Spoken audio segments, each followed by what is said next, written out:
Bueno, vamos a otros temas a propósito de la relación con Estados Unidos. Vamos a hablar de migración en estos últimos días, de acuerdo a algunos medios de comunicación de Arizona. Ha habido una alta afluencia y encuentros, les llaman, entre autoridades norteamericanas y migrantes. Es decir, detenciones y el sector Tucson de la patrulla fronteriza ha estado pues a la cabeza de esta afluencia, de esta presencia de migrantes indocumentados en Estados Unidos. Pedro de Velasco Garza es director de Educación e Incidencia de Iniciativa Quino para la Frontera, que muy amablemente y constantemente nos atiende para hablarnos de estos temas, analizar estos temas y decirnos qué es lo que está ocurriendo, ¿verdad? Desde esta perspectiva de la ayuda humanitaria que le da Iniciativa Quino. Es una ayuda humanitaria, acompañamiento legal, acompañamiento psicológico a los migrantes. Y siempre es un placer saludarte, Pedro. ¿Cómo te va? Gracias, Marcelo. Igualmente un placer saludarte a ti y a tu auditorio. Gracias por tenerme aquí nuevamente y bien, pues manteniéndonos ocupados, como bien mencionas, Sí. tema de los flujos migratorios. Ustedes tienen pues esos datos, Pedro, región. perdón. También tienen esos Sí, datos de que el sector Tucson está ahorita encabezando las detenciones. Efectivamente, de acuerdo con las cifras que presenta el sector Tucson de la patrulla fronteriza, que hay que saber que comprende desde Yuma, o sea, pegado con Yuma hasta el estado de Nuevo México. Eso es como Sí. el territorio que comprende cuando hablamos del sector Tucson. La jurisdicción, ¿no? Exactamente. Sí. Y entonces ellos mencionan que en este sector se están presentando muchos de lo que ellos llaman encuentros, ¿no? O le llaman también a veces grupos que se rinden. Es decir, Sí. son personas que no están tratando de evadirnos, no están tratando de huir, sino que simple y sencillamente cruzan por un lugar remoto y se sientan a esperar a que Patrulla Fronteriza llegue a recogerlos porque están buscando el asilo. Esa es la Sí. realidad. Y entonces, el problema que nosotros estamos encontrando ahorita, y contrario a lo que muchos medios y muchas personas creen, que hablan de la fallida política de fronteras abiertas del presidente Biden. Pero la realidad es que no hay una política de frontera abierta. Si una persona que está buscando asilo llegara hoy a cualquiera de las ciudades fronterizas entre México y los Estados Unidos, se encontraría con que el gobierno de Estados Unidos le demanda que para poder ellos acceder al asilo tienen que descargar una aplicación en su teléfono inteligente que se llama CBP One, deben de llenar todos sus datos y deben de intentar conseguir una cita todos los días solicitándola hasta que finalmente, como ganar la lotería, les caiga la cita y entonces puedan presentarse en un puerto de entrada específico a cierto día, a cierta hora, ¿no? Sí. El tema aquí también es que en toda la frontera de México-Estados Unidos solamente son 8 puertos los que están funcionando. 2 en California, 5 en Texas, y solamente 1 en Arizona. Es decir, en las 700 millas que hay entre Mexicali, Caléxico y El Paso, Juárez, el único puerto de entrada que está procesando estas solicitudes es el de Nogales. Sí. Y obviamente, pues procesando solamente 100 solicitudes al día, no se da abasto para la cantidad de personas que están buscando obtener una cita. Y esto genera obviamente que en la desesperación, después de 6, 7 meses de espera sin poder conseguir una cita, pues las personas empiecen a considerar otras vías de acceder al asilo. Bien, ya, aquí ya cuadra. Entonces, es cuando optan por ingresar ilegalmente, viene la detención, que le llaman encuentros, ¿verdad? Como nos explicas, de manera voluntaria, ellos cruzan, no intentan adentrarse más ilegalmente, ahí que los detengan para luego llevarlos a este proceso. Exactamente. Y de ahí estas cifras, ¿verdad? Exacto. De acuerdo al Código de los Estados Unidos, el título 8 del Código de Estados Unidos, dice en la sección 1158 que una persona que está físicamente presente en los Estados Unidos o que llega a los Estados Unidos sin importar la manera en la que llegue, sin importar si llega por un puerto de entrada designado o cruza por un lugar remoto, tiene derecho a solicitar asilo. Tiene derecho a solicitar asilo. Sí. Sin embargo, actualmente hay una política vigente que se llama la regla de prohibición del asilo, que limita el acceso al asilo de acuerdo a la manera en la que las personas están ingresando. Sí, Pedro, dependiendo de cómo entren, y bueno, ¿cuáles podrían ser los casos en los que la persona entra y no sea candidata de asilo? Sí, exacto. Por ejemplo, la regulación dice que pueden ser excluidos del asilo quienes ingresen sin usar esta aplicación de la que te estaba hablando, del CBP One, o quienes ingresen, por ejemplo, sin haber buscado asilo o protección en México u otro de los países por los cuales transitaron, o hay un programa especial que es para cubanos, haitianos, nicaragüenses y venezolanos.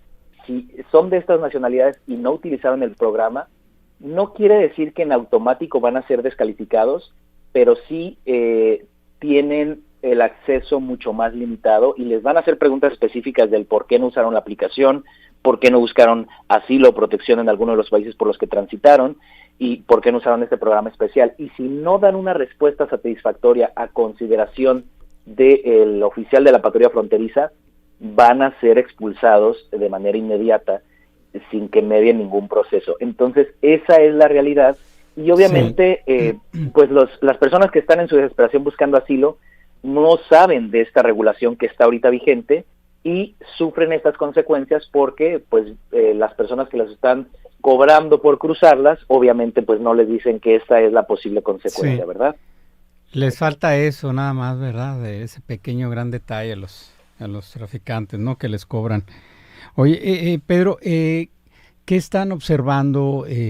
¿Sigue el mismo fenómeno en cuanto al fenómeno migratorio? Países de África, de Centroamérica, de Sudamérica, ¿qué están observando ustedes en la iniciativa Aquino? Sí, nosotros aquí en la frontera de ambos nogales, lo que vemos principalmente sigue siendo mexicanos que están siendo internamente desplazados por la violencia en estados como Guerrero, Michoacán, Chiapas, ¿verdad?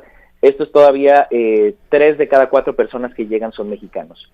Una presencia fuerte, por ejemplo, de personas de Venezuela, de Honduras y otros países de Centroamérica, y sí, de vez en cuando vemos alguna persona del oeste de África, alguna persona de Asia, pero es mucho menos común que lleguen a esta ciudad fronteriza donde es el puerto de entrada regular, y más bien sabemos que estas nacionalidades, sobre todo las que están viniendo del otro lado del océano, ya cayeron en las manos del crimen organizado para el momento que entran a México. Entonces ellos ya son explotados por otras vías, llevados hacia la carretera Federal 2, donde pueden cruzar cerca del área de Sonoita, cerca del área de San Luis, y es por ahí donde se están entregando. Entonces esta es la ruta ahorita del crimen organizado, y como es un negocio tan redituable, donde el crimen organizado de verdad no se tienta el corazón para pensar en la desesperación de la gente, sino que explota esa desesperación en su beneficio, sí vemos muchas familias que están siendo obligadas a cruzar por estas áreas remotas y al mismo tiempo pues también genera un incremento en la violencia porque las bandas rivales del crimen organizado se están disputando el control sobre este, pues no nuevo negocio, pero sí cada vez pues las tarifas suben más, mientras más restrictas son las políticas migratorias en Estados Unidos, más está cobrando el crimen organizado por estar traficando a las personas. Entonces, la verdad, el único beneficiario de esta política de frontera cerrada es el crimen organizado. Lo fue con el título 42 y lo es ahora con esta regla de prohibición del asilo. Y si se ocurre ahora que es año electoral en Estados Unidos, el Congreso opta por restringir aún más, sin pensar en abrir vías legales para la migración de las personas, la consecuencia va a ser lo mismo. Sí, para allá iba, Pedro, no podemos dejar de lado el tema electoral, ¿no? En Estados Unidos, y que ya vemos que demócratas y republicanos se suben al carro antimigrante porque es el que les va a dejar votos y cierran las fronteras, ¿no? Exacto, al menos en el discurso, y pues Biden, pues no sé, yo creo que lo va a hacer, lo va a tener que hacer también.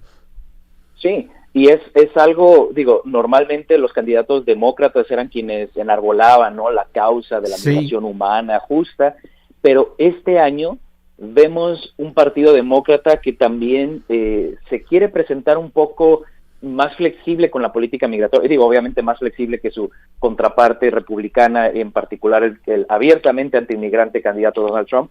Entonces sí vemos una situación un escenario muy difícil en el que el saco de boxeo por excelencia es el tema migratorio, son los migrantes.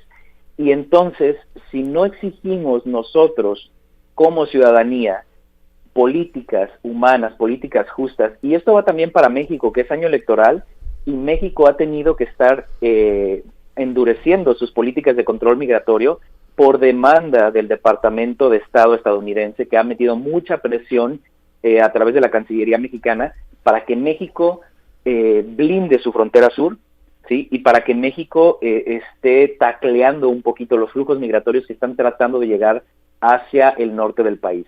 Entonces, este es un escenario en el que las políticas, nada más con un enfoque de contención hacia la migración, están destinadas al fracaso, pues no parten de reconocer las causas raíz, las causas que obligan a las personas a dejar sus comunidades y países, ¿sí? Y tampoco se enfocan, por aclarar, sí es cierto que hay también un efecto llamado tal vez por una mala comprensión de la actual política del gobierno de Biden, y donde el Departamento de Estado es quien no ha realmente invertido para contrarrestar la desinformación que está dando el crimen organizado para explotar la desesperación de las personas y aclarar cuál es esta política, ¿no? Yo creo que igual muchos del auditorio ahorita que hablábamos de esta regla de prohibición del asilo y las causas que pueden descalificar a alguien, esta es información nueva, y entonces es donde debemos preguntarnos si nosotros, que a veces estamos un poco más informados del tema migratorio, desconocíamos esto,